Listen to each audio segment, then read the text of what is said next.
സ്വാഗതം. സമർഖണ്ഡിലെ ബീബി ഖാനം എന്ന് പറഞ്ഞ സ്ഥലത്താണുള്ളത്. ബീബി ഖാനത്തിന്റെ ഉള്ളിലേക്ക് കടന്നു കഴിഞ്ഞാൽ അതിമനോഹരമായ കാഴ്ചകളാണ്. ശിശിരകാലത്തെ വരവേൽക്കാൻ ഇലകൊഴിക്കാൻ തയ്യാറായി നിൽക്കുന്ന പൊപ്രാമരങ്ങൾ നൽകുന്ന ദൃശ്യഭംഗി ഒന്ന് വേറെ തന്നെയാണ്. ഈ ദൃശ്യഭംഗി ഉള്ളത് കൊണ്ട് തന്നെ ആയിരിക്കാം ഇവിടങ്ങളിലൊക്കെ തന്നെ നിരവധി ഫോട്ടോഷൂട്ടുകൾ നടക്കുന്നുണ്ട്. പ്രീ വെഡ്, പോസ്റ്റ് വെഡ് ഫോട്ടോഷൂട്ടുകളുടെ തിരക്കാണ് എല്ലാ സ്ഥലങ്ങളിലും.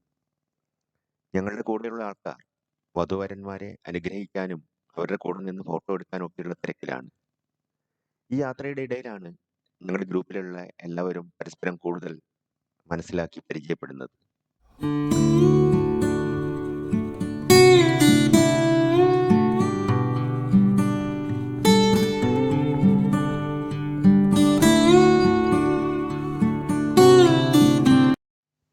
കാഴ്ചകൾ ആസ്വദിച്ചുകൊണ്ട് ഞങ്ങൾ ബീബി ഖാനിമിന്റെ ഉള്ളിൽ കൂടെ നടക്കുകയാണ്. ചിലർ 4 ചക്രമുള്ള സൈക്കിളിലും ചിലർ ബഗ്ഗി കാറുകളിലും ഒക്കെ തന്നെയായിട്ട് ബീബി ഖാനിമിന്റെ ഉള്ളിലുള്ള പാതകളിലൂടെ സഞ്ചരിച്ചു കൊണ്ടിരിക്കുന്നുണ്ട്. എങ്ങോട്ട് നോക്കിയാലും വളരെ മനോഹരമായ കാഴ്ചകളാണ് ഉള്ളത്.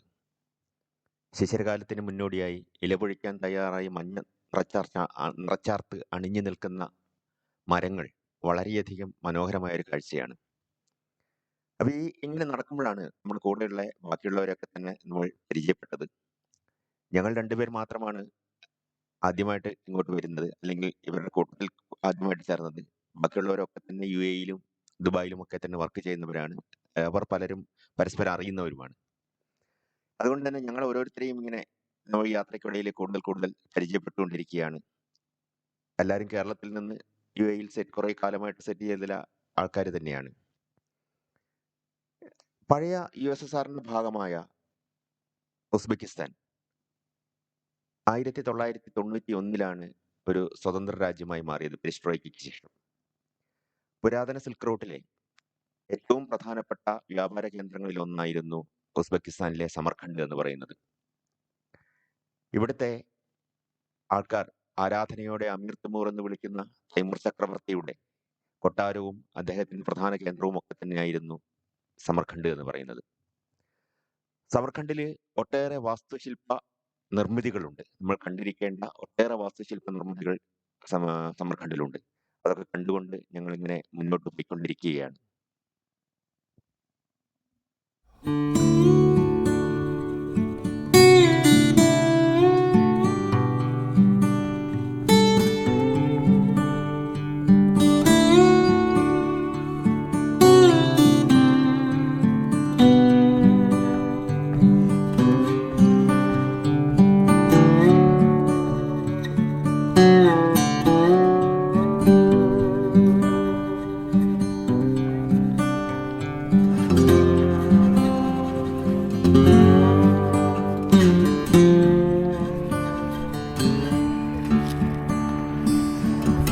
കൂടെ വന്ന രണ്ടുപേരാണ്, അവർ സ്വന്തം പരിചയപ്പെടുത്തി തരും. തിരുരങ്ങാടി, മലപ്പുറം ഡിസ്ട്രിക്ട്. ഞാൻ മുന്നീർ, കണ്ണൂരാണ്. ഷാർജയിൽ ബിസിനസ് ചെയ്യുന്നത്. Thank you. അമീർ തിമൂറിന്റെ ഭാര്യയായ സാറ മുൽക്കിന്റെ വെളിപ്പേരായിരുന്നു ബീബി ഖാനിം എന്നത്, അഥവാ മുതിർന്ന രാജകുമാരി. ഇന്ത്യയിലേക്കുള്ള പടയോട്ടങ്ങൾക്ക് ശേഷം ഇന്ത്യയിലെ കുത്തബ് മീനാർ ഉൾപ്പെടെയുള്ള നിർമ്മിതികൾ കണ്ട് അതിലും വലിയൊരെണ്ണം തന്റെ സാമ്രാജ്യത്ത് വേണമെന്ന ആഗ്രഹത്തിന്റെ മുകളിലാണ് അമീർ തിമൂർ ബീബി ഖാനിമിന്റെ നിർമ്മാണം തുടങ്ങിയത്. അമീർ തിമൂർ പടയോട്ടങ്ങൾക്ക് പോയപ്പോൾ മിക്കവാറും സമയങ്ങളിൽ നിർമ്മാണ മേൽനോട്ടം വഹിച്ചിരുന്നത് ബീബി ആയിരുന്നു.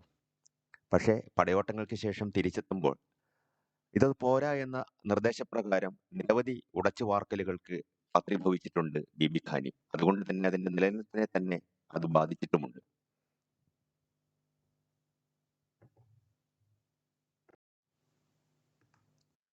വളരെ മനോഹരമായ മിനാരങ്ങളും താഴികക്കുടങ്ങളുമാണ് ബീബി ഖാനിമിനുള്ളത്. അറേബ്യൻ, പേർഷ്യൻ വാസ്തുശില്പ വിദഗ്ധരാൽ പണികഴിക്കപ്പെട്ട കവാടങ്ങൾ കടന്ന് നമുക്കിതിന്റെ അകത്തേക്ക് പ്രവേശിക്കാം. 25,000 ഉസ്ബെക്കിസ്ഥാൻ സോമാണ് ഒരാൾക്കുള്ള എൻട്രി ഫീ എന്ന് പറയുന്നത്. 25,000 സോം എന്ന് പറഞ്ഞു കേട്ട് പേടിക്കാനൊന്നുമില്ല. കാരണം ഒരു ഇന്ത്യൻ രൂപ എന്ന് പറയുന്നത് ഏകദേശം 132 ഉസ്ബെക്കിസ്ഥാൻ സോമാണ്. അതുകൊണ്ട് തന്നെ 25,000 ഉസ്ബെക്കിസ്ഥാൻ സോം എന്ന് പറയുന്നത് അതിനെ 132 കൊണ്ട് ഡിവൈഡ് ചെയ്താൽ കിട്ടുന്ന ഇന്ത്യൻ റുപ്പിയാണ് അവിടേക്കുള്ള ഒരാളുടെ എൻട്രി ഫീ എന്ന് പറയുന്നത്. വലിയ തിരക്കൊന്നും ഉണ്ടായിരുന്നില്ല ഞങ്ങൾ പോയ സമയത്ത്. അതുകൊണ്ട് തന്നെ ഞങ്ങൾ ഈ കാഴ്ചകൾ ബീബി ഖാനിമിന്റെ ഉള്ളിലേക്ക് വലിയ ക്യൂ ഒന്നും നിൽക്കാണ്ട് ഞങ്ങൾ കടന്നു. അകത്തേക്ക് പ്രവേശിച്ചു കഴിഞ്ഞാൽ ആദ്യം നമ്മളെ ആകർഷിക്കുക ചില്ലുകൂട്ടിൽ വളരെ സുരക്ഷിതമായി സൂക്ഷിച്ചിരിക്കുന്ന ഖുറാന്റെ ഒരു കയ്യെഴുത്തു പ്രതിയാണ്. ഖലീഫ ഉസ്മാന്റെ കാലത്ത് തയ്യാറാക്കപ്പെടുന്നതെന്ന് കരുതപ്പെടുന്ന ഈ കയ്യെഴുത്തു പ്രതി വളരെ സുരക്ഷിതമായാണ് ബീബി ഖാനിമിന്റെ ഉള്ളിൽ പ്രദർശിപ്പിച്ചിരിക്കുന്നത്. അതിന് ചുറ്റും നിന്ന് ഫോട്ടോ എടുക്കുന്നതിനൊക്കെ തന്നെ ആൾക്കാരുടെ വലിയ തിരക്കാണ്. ഒരു ഉസ്ബെക്കിസ്ഥാൻ വനിത അതിന്റെ ചുറ്റും അടിച്ചുവാരി വൃത്തിയാക്കിക്കൊണ്ടിരിക്കുന്ന കാഴ്ചയും ഞങ്ങൾ കണ്ടു. വളരെ പരിപാവനമായിട്ടാണ് അതിനെ അവിടെ സൂക്ഷിച്ചിട്ടുള്ളത് ഈ ഖുറാന്റെ പതിപ്പിന്. ഞങ്ങളുടെ കൂടെയുള്ള സന്ദർശകരൊക്കെ തന്നെ അതിന്റെ ചുറ്റിൽ നിന്ന് ഫോട്ടോ എടുക്കുകയും അത് ബാക്ക്ഗ്രൗണ്ടായിട്ട് ഫോട്ടോ എടുക്കുകയും ഒക്കെ ചെയ്യുന്നുണ്ട്. ചുറ്റും മിനാരങ്ങളും താഴികക്കുടങ്ങളും ഒക്കെയായി വളരെ മനോഹരമായ ഒരു നിർമ്മിതിയായിട്ടാണ് ബീബി ഖാനിമിനെ നിർമ്മിച്ചിരിക്കുന്നത്. ഞാനിവിടെ പ്രത്യേകം ശ്രദ്ധിച്ച ഒരു കാര്യം എന്ന് പറയുന്നത് സമർഖണ്ഡിലെ മിക്കവാറും പള്ളികളിലൊക്കെ തന്നെ താഴികക്കുടങ്ങൾ ടർക്കോയ്സ് കളറിലാണ് ഉണ്ടാക്കിയിരിക്കുന്നത്. അതൊരു പ്രത്യേക ദൃശ്യചാരുത തന്നെ നൽകുന്നുണ്ട്.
ബീബി ഖാനിമിന്റെ കവാടങ്ങളിലൊക്കെ ഇതേ രീതിയിലുള്ള കരകൗശല വിദഗ്ധരും കൊത്തുപണിക്കാരൊക്കെ ഇരുന്ന് വിവിധ ഉൽപ്പന്നങ്ങൾ ഉണ്ടാക്കിയെടുക്കുന്നുണ്ട്.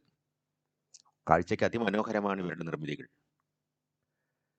മരത്തിലും കല്ലിലും മണ്ണിലുമൊക്കെയായി തന്നെ വിവിധ കരകൗശല വസ്തുക്കളും ഒക്കെ തന്നെ ഉണ്ടാക്കി പ്രദർശിപ്പിച്ചിട്ടുണ്ട്. വിൽപ്പനയാണ് പ്രധാന ലക്ഷ്യം. പക്ഷെ കാണാൻ വളരെ രസമുണ്ട് കേട്ടോ ഉണ്ടാക്കിയിരിക്കുന്ന കാര്യങ്ങളൊക്കെ. ആഭരണപ്പെട്ടികളും ഖുറാൻ വായിക്കാൻ ഉപയോഗിക്കുന്ന സ്റ്റാൻഡുകളും വിവിധതരം ട്രേകളും ഒക്കെ തന്നെ ഇതിന്റെ ഭാഗമായിട്ട് ഉണ്ടാക്കി വെച്ചിട്ടുണ്ട്. ഒരു സൈഡിൽ മണ്ണുകൊണ്ട് ഓടക്കുഴ പോലെയുള്ള ഒരു സാധനം ഉണ്ടാക്കി വിൽക്കുന്ന ഒരാളും ഉണ്ട്. അയാളുടെ വൈദഗ്ധ്യം ഓടക്കുഴൽ വായിച്ച് പ്രദർശിപ്പിക്കുന്നുണ്ട്. ഞങ്ങളുടെ കൂട്ടത്തിലുള്ള PC എന്ന് വിളിക്കുന്ന ശ്രീ PC അഷ്റഫ് അതിലൊരു ഓടക്കുഴൽ എന്ന് പറയാമോ എന്നറിയില്ല, മണ്ണുകൊണ്ട് ഉണ്ടാക്കിയ നിർമ്മിതിയാണ്. മണ്ണിന്റെ കുഴൽ എടുത്ത് വായിച്ച് നോക്കുന്നുണ്ട്. അദ്ദേഹത്തിന് ഓടക്കുഴൽ വായിക്കാൻ അറിയുന്നതുകൊണ്ടായിരിക്കണം എന്താണെങ്കിലും വളരെ മോശമല്ലാത്തൊരു സൗണ്ട് അദ്ദേഹം അതിൽ നിന്ന് ഉണ്ടാക്കിയിട്ടുണ്ടായിരുന്നു. It's 150 for you, 250 of me. 50, yes. Yeah.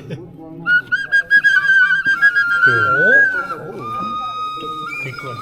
Good one. I like it.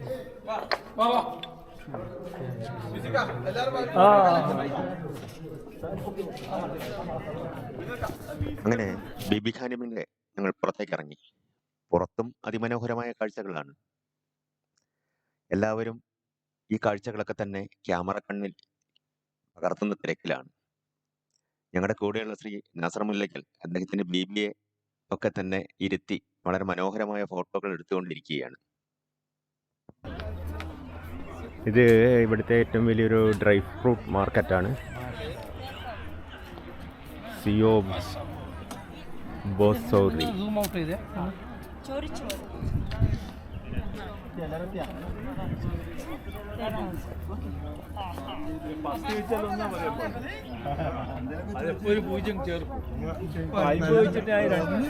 ഒരു അടിപൊളി ഇൻഫർമേഷൻ കിട്ടിയിരിക്കും.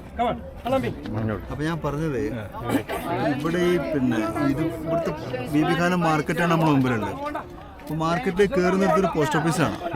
സ്റ്റാമ്പ് കളക്ഷനിൽ താല്പര്യമുള്ള ആളുകൾക്ക് ഈ മുഗള കാലഘട്ടവുമായി ബന്ധപ്പെട്ടിട്ട് ഉസ്ബെക്കിസ്ഥാൻ ഇറക്കിയ ഒരുപാട് സ്റ്റാമ്പുകൾ കളക്ഷൻ ചെറിയ എന്തോ പൈസ, ചെറുതല്ല, $10 ചോദിച്ചാൽ അവിടെ കിട്ടും. മാർക്കറ്റിലേക്കുള്ള യാത്ര കുറച്ച് കഴിഞ്ഞാകാമെന്ന് തീരുമാനിച്ചു. ഇപ്പം ഞങ്ങൾ നേരെ മുമ്പിൽ കാണുന്നത് സിയാബ് ബസാറിനും ബീബിഖാന മസ്ജിദിനും അല്പം അകലെ നിലവിലുള്ള ഹൈവേക്ക് കുറുകെ കടന്നു കഴിഞ്ഞാൽ അല്പം ഉയർന്ന സ്ഥലത്തുള്ള ഹസ്രത്ത് ടില്ലർ മസ്ജിദ് എന്ന പുരാതന ദേവാലയമാണ് മുന്നിൽ കാണുന്നത്. അതിന് തൊട്ടടുത്ത് തന്നെയാണ് ഉസ്ബെക്കിസ്ഥാന്റെ പ്രഥമ പ്രസിഡന്റായിരുന്ന ഇസ്ലാം കരീമോവിന്റെ ഖബറിടവും ഉള്ളത്. അത് കാണാനാണ് ഞങ്ങളുടെ സംഘങ്ങൾ എല്ലാവരും കൂടെ അതിന് അങ്ങോട്ട് പോയിക്കൊണ്ടിരിക്കുന്നത്. എന്ന് പറയുന്നത് എങ്ങോട്ട് ക്യാമറ തിരിക്കണം എന്നാണ്. ഇങ്ങോട്ട് ക്യാമറ തിരിച്ചാലും അസാധ്യ കാഴ്ചകളാണ്.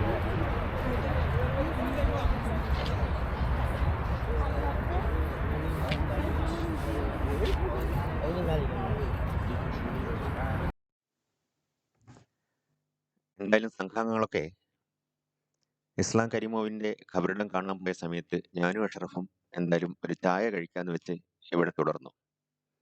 ഇതിന്റെ പ്രദേശത്ത് മുഴുവൻ നിരവധി കച്ചവട സ്ഥാപനങ്ങളാണുള്ളത്. കച്ചവട സ്ഥാപനത്തിൽ പോയി ഞങ്ങളൊരു ചായ കഴിക്കാൻ ചെന്നപ്പം അവിടെ കച്ചവടം ചെയ്യുന്ന ഒരു വല്യമ്മ ഞങ്ങളെ പിടിച്ച് അടുത്തിരുത്തി. ഇന്ത്യയിൽ നിന്നാണ് എന്ന് കണ്ടപ്പോൾ അറിഞ്ഞപ്പോൾ ഭയങ്കര സന്തോഷമായിരുന്നു അവർക്കെല്ലാവർക്കും. അടുത്തിരുത്തുകയും വർത്തമാനം പറയുകയും വിവരങ്ങൾ അന്വേഷിക്കുകയും ഒക്കെ ചെയ്തു. വളരെ സ്നേഹമാണ് ഇന്ത്യക്കാരോട്. അത് നമ്മൾ കണ്ടറിയേണ്ട ഒരു കാര്യം തന്നെയാണ്. ഞങ്ങളെ അടുത്ത് വിളിച്ചിരുത്തി വിശേഷങ്ങൾ അന്വേഷിച്ച് ഇന്ത്യ രണ്ട് കാര്യങ്ങളാണ് ഇന്ത്യക്കാരെന്ന് പറയുമ്പോൾ അവർ ചോദിക്കുന്നത്. ഒന്ന് താജ്മഹൽ, രണ്ട് അമിതാഭ് ബച്ചൻ. അമിതാഭ് ബച്ചന്റെ നാട്ടിൽ നിന്നാണ് പറഞ്ഞു കഴിഞ്ഞാൽ ഭയങ്കര സ്വീകരണമാണ്. ഇപ്പം ഹിന്ദുസ്ഥാൻ സമൂസയുടെ പ്രഭവ കേന്ദ്രമാണ്. ഇവിടെ എല്ലായിടത്തും സമൂസ, ലോകത്തിന് തന്നെ സമൂസ തിന്നാൻ പഠിപ്പിച്ചത് ഉസ്ബെക്കിസ്ഥാൻകാരാണ്. ഇവരുടെ സമൂസയാണ്.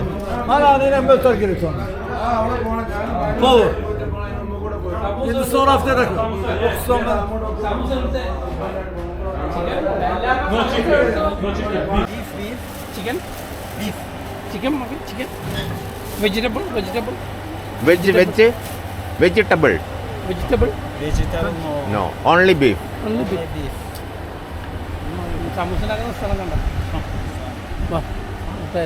ഇതാണ് സമൂസ ഉണ്ടാക്കുന്നത്. ഒരു സമൂസയ്ക്ക് 8000 സമ്മാണ്.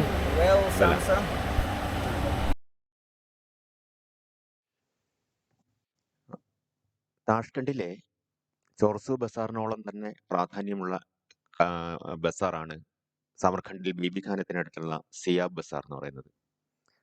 പഴങ്ങളും പച്ചക്കറികളും ഡ്രൈ ഫ്രൂട്ട്സും റൊട്ടിയും ബ്രെഡും ഒക്കെ തന്നെ കിട്ടുന്ന വലിയൊരു മാർക്കറ്റാണ് സിയാബ് ബസാർ എന്ന് പറയുന്നത്.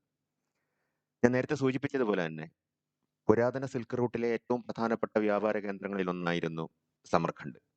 ആ മാർക്കറ്റിന്റെ പാരമ്പര്യം പേറിക്കൊണ്ട് തന്നെയാണ് സിയാബ് ബസാർ ഇന്ന് നിലനിൽക്കുന്നത്. ഫാം ഫ്രഷ് ആയിട്ടുള്ള പച്ചക്കറികളും അതേപോലെ തന്നെ കർഷകരുണ്ടാക്കുന്ന ഉൽപ്പന്നങ്ങളൊക്കെ തന്നെ നമുക്കിവിടെ ലഭ്യമാണ്. അങ്ങനെ നേരിട്ട് എത്തിക്കുന്നത് കൊണ്ട് തന്നെ വില കുറവാണ്. മറ്റു മാർക്കറ്റിനേക്കാളും വില കുറവാണ് ഇവിടെ ഉള്ളത്. ഞങ്ങളിൽ പലരും പല ഉൽപ്പന്നങ്ങളും വാങ്ങുകയും രുചിച്ചു നോക്കുകയൊക്കെ ചെയ്തു. ഇത്തരത്തിലുള്ള ഈ ബ്രെഡുകൾ, റൊട്ടികൾ ഇവരുടെ ഭക്ഷണത്തിന്റെ ഒരു പ്രധാന വിഭവമാണ്. ഏത് ഭക്ഷണം കഴിച്ചാലും അതിന്റെ കൂടെയൊക്കെ തന്നെ നമുക്ക് റൊട്ടിയും ബ്രെഡും നമുക്ക് കിട്ടും. അതേപോലെ തന്നെ വളരെ വിപുലമായ കളക്ഷൻ, ഡ്രൈ ഫ്രൂട്ട്സിന്റെ വളരെ വിപുലമായ കളക്ഷൻ ഇവിടെയുണ്ട്. അതോടൊപ്പം തന്നെ സൗന്ദര്യവർദ്ധക വസ്തുക്കളും തുണിത്തരങ്ങളും ഒക്കെ തന്നെ ഈ ഒരു സിയാബ് ബസാറിൽ നമുക്ക് ലഭ്യമാണ്.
സമർഖണ്ഡിലെ ഏറ്റവും പ്രധാനപ്പെട്ട കേന്ദ്രമായിരുന്ന അല്ലെങ്കിൽ നഗര ചത്തുരമായിരുന്ന റെഗിസ്ഥാനിലേക്കാണ് ഇനിയുള്ള യാത്ര. കുറേ ദൂരം നടക്കാനുള്ളത് കൊണ്ട് തന്നെ ഒരു ബഗ്ഗിയിൽ കയറി റെഗിസ്ഥാനിലേക്ക് പോകാമെന്ന് വിചാരിച്ചു. റെഗിസ്ഥാൻ അമീർ തിമൂറിന്റെ ഭരണ സ്ഥിരാകേന്ദ്രത്തിന്റെ ഏറ്റവും പ്രധാനപ്പെട്ട ഭാഗമാണെന്ന് പറഞ്ഞിരുന്നല്ലോ. ഇവിടെ വെച്ചാണ് രാജശാസനകൾ ജനങ്ങൾ കേട്ടിരുന്നതും രാജകീയ ആഘോഷങ്ങളൊക്കെ തന്നെ സംഘടിപ്പിച്ചിരുന്നതൊക്കെ ഈ റെഗിസ്ഥാൻ എന്ന് പറയുന്ന സ്ഥലത്തായിരുന്നു. റെഗിസ്ഥാൻ എന്നുള്ള വാക്കിന്റെ അർത്ഥം മണൽ പ്രദേശം എന്നാണ്. ബീബി ഖാനിമയിൽ നിന്ന് റെഗിസ്ഥാനിലേക്ക് പോകുന്ന വഴികളൊക്കെ തന്നെ അതിമനോഹരമാണ്. അവിടെയൊക്കെ തന്നെ നിരവധി ഫോട്ടോഷൂട്ടുകളും പോസ്റ്റ് വെഡ് പ്രീ വെഡ് ഷൂട്ടുകളും ഒക്കെ തന്നെ നടന്നുകൊണ്ടിരിക്കുന്ന കാഴ്ചയാണുള്ളത്. വളരെ മനോഹരമായ പാതകളും ഒക്കെ തന്നെയാണ് ഇവിടെ സജ്ജീകരിച്ചിട്ടുള്ളത്. അതിലൂടെ ഞങ്ങൾ റെഗിസ്ഥാനിലേക്ക് പോയിക്കൊണ്ടിരിക്കുകയാണ്. നേരം വൈകി തുടങ്ങി, തണുപ്പ് നന്നായിട്ട് വന്നു തുടങ്ങിയിട്ടുണ്ട്.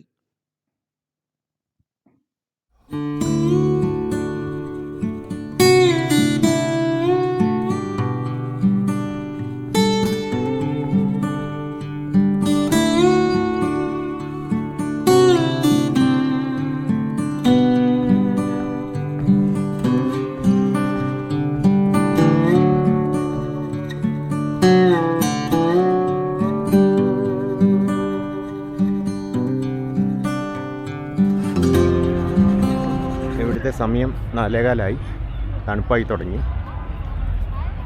ഇവിടെ വൈകുന്നേരം നല്ല വൈബാണ്. ഇവിടെ ഇപ്പോൾ ഭയങ്കര രസമാണ്. നല്ല രസമുള്ള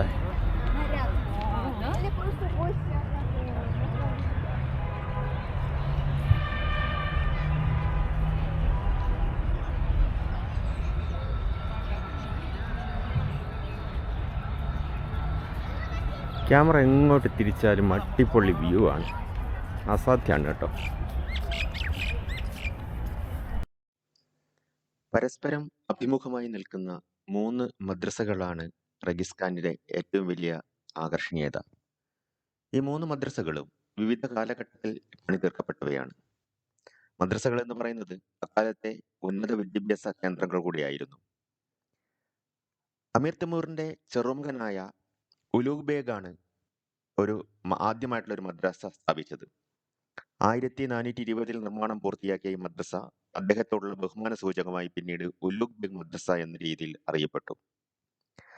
അതിനുശേഷം 1612 സമർഖന്ദിന്റെ അമീറായി ചുമതലയേറ്റ യലാങ് തുഷ് ബഹദൂർ ആണ് റെഗിസ്ഥാൻ സ്ക്വയറിൽ മറ്റൊരു മദ്രസ നിർമ്മിക്കാൻ തീരുമാനിച്ചത്.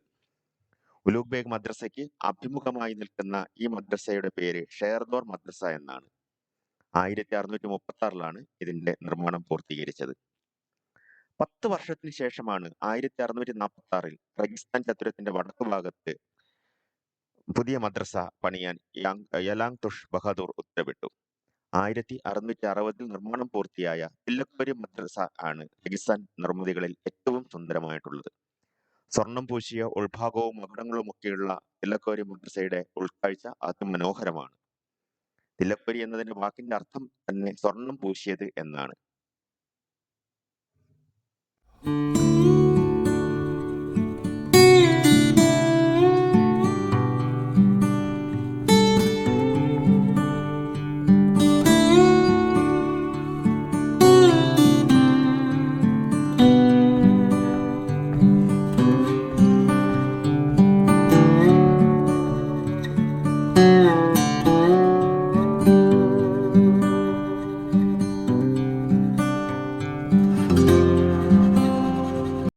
ഷേർദോർ മദ്രസയുടെ ഉള്ളിലേക്ക് കടന്നാൽ മുഴുവൻ കച്ചവട സ്ഥാപനങ്ങളാണ്. കച്ചവടക്കാർ നമ്മളെ മാടി വിളിക്കുന്നുണ്ട് അവരുടെ ഉൽപ്പന്നങ്ങൾ വിൽക്കുന്നതിനും പരിചയപ്പെടുന്നതിനുമായി. ഈ നടുവിൽ കിടക്കുന്ന കട്ടില് അത് കിടക്കാനുള്ള കട്ടിലല്ല, അത് ഇരുന്ന് ഭക്ഷണം കഴിക്കുന്ന ഒരു കട്ടിലാണ്. മാത്രമല്ല ഇവിടെ ഏറ്റവും വലിയൊരു ആകർഷണീയത എന്ന് പറയുന്നത്, ചെറിയൊരു തുക കൊടുത്തു കഴിഞ്ഞാൽ നമുക്ക് അക്കാലത്തെ പടയാളികളുടെയും രാജാവിന്റെയും ഒക്കെ വേഷത്തിൽ നിന്നുകൊണ്ട് ഫോട്ടോയ്ക്ക് പോസ്റ്റ് ചെയ്യാനും വീഡിയോയ്ക്ക് പോസ്റ്റ് ചെയ്യാനൊക്കെ നമുക്ക് പറ്റും. ഞങ്ങളുടെ കൂട്ടത്തിലുള്ളവരും ചെറിയ തുക കൊടുത്തിട്ട് കുറച്ചു നേരത്തേക്കെങ്കിലും രാജാവും പടയാളികളുമായി മാറിയിട്ടുണ്ട്.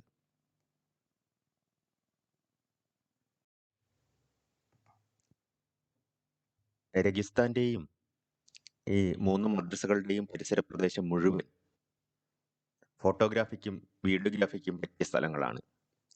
അതുകൊണ്ട് തന്നെ ഫോട്ടോഷൂട്ടിന് വേണ്ടിയിട്ടൊക്കെ ഇഷ്ടംപോലെ ആൾക്കാർ ഈ പരിസരത്ത് വന്നിട്ടുണ്ട്. മിക്കവാറും യുവമിഥുനങ്ങൾ അല്ലെങ്കിൽ പോസ്റ്റ് വെഡ്, പ്രീ വെഡ് ഫോട്ടോഷൂട്ടുകളാണ് എല്ലാ സ്ഥലത്തും കാണുന്നത്. സ്കൂളുകളിൽ നിന്നും കോളേജുകളിൽ നിന്നും സംഘമായി എത്തിയവരും പല തരത്തിൽ പോസ് ചെയ്തുകൊണ്ട് ഫോട്ടോയ്ക്ക് നിൽക്കുന്നതായി കാണാം നമുക്ക്. എങ്ങോട്ട് ക്യാമറ തിരിച്ചു കഴിഞ്ഞാലും മനോഹരമായ കാഴ്ചകളാണ് ചുറ്റുമുള്ളത്. അതുകൊണ്ട് തന്നെ ഫോട്ടോഗ്രാഫേഴ്സിനും വീഡിയോഗ്രാഫേഴ്സിനും ഒരു ഖനി തന്നെയാണ് ഈ പ്രദേശം എന്ന് പറയുന്നത്. ഞങ്ങളുടെ കൂട്ടത്തിലുള്ള പലരും യുവമിഥുനങ്ങളുടെ കൂടെ നിന്ന് ഫോട്ടോ എടുക്കുന്നതിനും അവരെ ഫ്രെയിമിലാക്കുന്നതിനുമൊക്കെ തന്നെ മത്സരിച്ച് ഫോട്ടോ എടുക്കുന്നുണ്ടായിരുന്നു.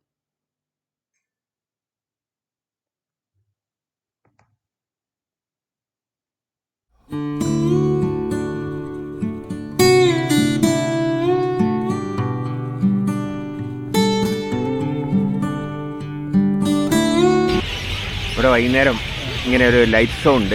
ആ ലൈറ്റ് ഷോയിൽ ഇതൊക്കെ ലൈറ്റപ്പ് ചെയ്തിട്ടുള്ള കാഴ്ചകളാണ്.